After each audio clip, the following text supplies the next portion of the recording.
आपलं काय विजन असणार आहे या प्रभागामध्ये? मुळात आत्ताच ह्या दोन्ही उमेदवारांनी सांगितलं, अकलूजची ह्या प्रभाग क्रमांक 2ची पाणी प्रश्न आहे, पाण्याची समस्या आहे. शिवाय ओढ्याची स्वच्छता, या प्रभाग 2 पुरतं जर बोलायचं झालं तर ह्या ओढ्याची स्वच्छता, ओढ्याला बंदिस्तीकरण करणं, कारण त्या ओढ्याच्या अवतीभोवती जी दुर्गंधी आहे त्याच्यामुळे जे आरोग्य इथलं धोक्यात येतं नागरिकांचं, तो एक प्राथमिक आमचा प्रश्न असणार आहे. ह्याच्याशिवाय आत्ता अकलूज शहर म्हणून जर आम्ही बघितलं तर मुख्य आम्ही पाण्याचा जो विषय आहे, म्हणजे मोदी सरकारनं शुद्ध पेयजल घरोघरी पोहोचवण्याचं जे स्मार्ट सिटी अंतर्गत जे धोरण राबवलेलं आहे पूर्ण देशभरामध्ये, त्याचाच आम्ही आणखी बारकाईनं अभ्यास करून बऱ्याच ठिकाणी पाणी येत नाही त्या ठिकाणी पाणी पोचवणं, आणि ज्या ठिकाणी येतं आहे परंतु वाहून जातं आहे त्याच्यावरतीही काय उपाययोजना करता येतं आहे का?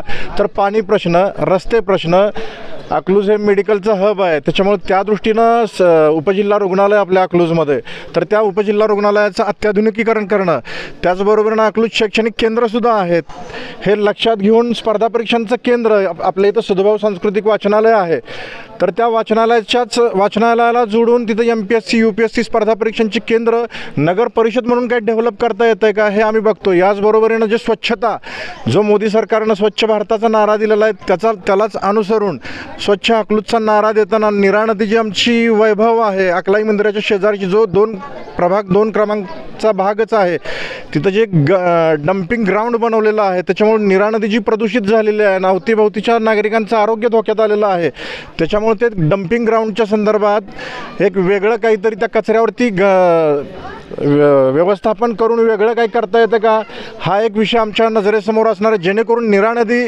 स्वच्छ राहिली पाहिजे.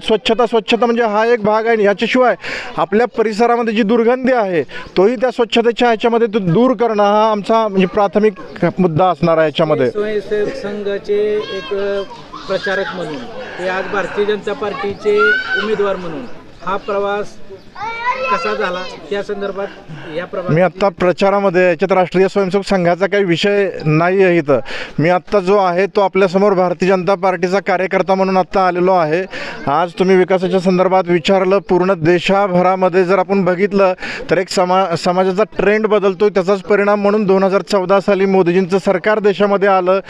तुम्ही थोडंसं पत्रकार म्हणून मी तुम्हाला आवाहन करतो की तुम्ही अकलूजचा अंडरकरंट जाणून घ्या. अकलूजचाही ट्रेंड बदलतोय, त्याच्यामुळं तुम्ही जो आधीचा प्रश्न जो विचारला होता की समोर बलाढ्य शक्ती आहे, नक्कीच बलाढ्य शक्ती आहे, पण बदलत्या अकलूजचा ट्रेंड लक्षात घेऊन तो आम्ही ओळखलेला आहे, त्याच्यावरती त्या ट्रेंडला आम्ही एनकॅश करायचा प्रयत्न करतोय. आम्ही प्रामाणिकपणाने ह्याच्यामध्ये नवखे जरी असलो तरी प्रामाणिकपणा हा आमचा आधार आहे. आणि मोदी सरकारनं जे विकासाचं व्हिजन दिलेलं आहे स्मार्ट सिटी अंतर्गत, ते विकासाचं व्हिजन घेऊन आम्ही सगळेजण ह्या नगर परिषदेच्या निवडणुकीला उतरलेलो आहोत. प्रभाग क्रमांक 2 मधून आता शेवटचा एक प्रभाग क्रमांक 2 मधून तुम्हाला प्रतिसाद कसा भेटतोय?